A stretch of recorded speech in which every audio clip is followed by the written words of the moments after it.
Tapi saat ini kita ingin berbicara tentang sisi lain dari perang Uhud.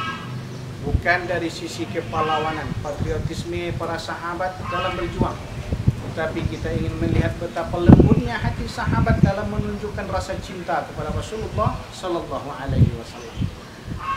Tersebutlah salah seorang sahabat Nabi bernama Thalhah bin Ubaidillah. Dia menjadikan badannya sebagai tameng, sebagai pelindung dari tubuh Rasulullah Sallallahu Alaihi Wasallam. Dengan gagah berani dia berdiri melindungi tubuh Rasulullah Sallallahu Alaihi Wasallam. 70 bekas luka ada di tubuhnya dalam perang tersebut. 2 buah anak jarinya putus.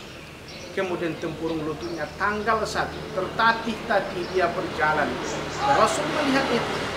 Lalu Nabi berkata, kalau kalian ingin melihat syahid yang masih berjalan di muka bumi, maka lihatlah Thalhah baik.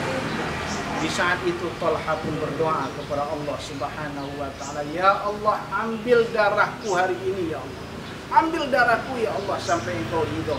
Saya berjuang ya Allah, meneteskan darah ya Allah, bersimbah keringat ya Allah untuk membela kekasihmu Muhammad Rasulullah Sallallahu Alaihi Wasallam. Nabi pun berjalan mencari tempat berlindung. Ada sebuah gundukan tanah yang mesti dia daki.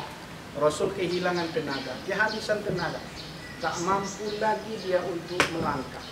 Maka segera Thalhah menjatuhkan badannya di dekat gundukan itu. Lalu berkata, injak tubuhku ya Rasulullah, jadikan punggungku sebagai landasan ya Rasulullah. Nabi pun menaiki punggung yang mulia tersebut. Lalu jatuhlah keringat beliau. Jatuhlah dada beliau, menyatu dengan darah dan keringat Thalhah bin Ubaidillah.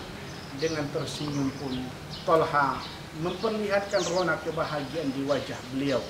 Kaum muslimin yang dirahmati Allah, hampir sahabat ini kehilangan nyawa. Betapa banyak rasa sakit yang dia derita. Ternyata itu menghasilkan senyuman kebahagiaan di wajahnya. Kenapa? Karena dia melakukan itu karena rasa cintanya kepada kekasih Allah Subhanahu wa taala. Dalam perang tersebut kaum muslimin yang dirahmati Allah, gigi Rasulullah patah. Kemudian pelipis mata beliau dimasuki oleh 3 biji besi dari baju besi beliau. Maka ketika itu datanglah sahabat lain bernama Abu Ubaidah ibnul Jarrah yang diberi gelar oleh Rasulullah orang kepercayaan umat ini. Biji besi itu tak bisa dicabut, maka dengan giginya ia cabut gigi besi tersebut. Dengan giginya Abu Ubaidah menggigit itu sampai giginya patah. Patah giginya, keluarlah biji besi itu. Diulangi sampai 3 kali. Ketika itu kaum muslimin yang dirahmati Allah, mengucurlah darah segar dari pelipis mata Rasulullah Sallallahu Alaihi Wasallam. Abu Ubaidah pun mundur. Muncul sahabat yang lain, namanya Malik bin Sinan al-Khudri, ayah dari sahabat yang banyak meriwayatkan hadis, Abu Sa'id al-Khudri.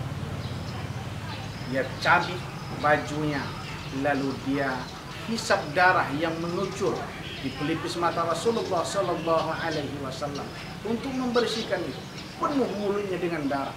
Lalu setelah itu dia laplah, dia bilaslah, dia hapuslah darah-darah yang masih tersisa di wajah Rasulullah Sallallahu Alaihi Wasallam. Di mulutnya masih ada darah Rasulullah Sallallahu Alaihi Wasallam. Nabi itu berkata, wahai Malik bin Sinan, keluarkan, muntahkan darah tersebut. Malik bin Sinan menggigit. Rasulullah kembali memberikan perintah, dia menggigit.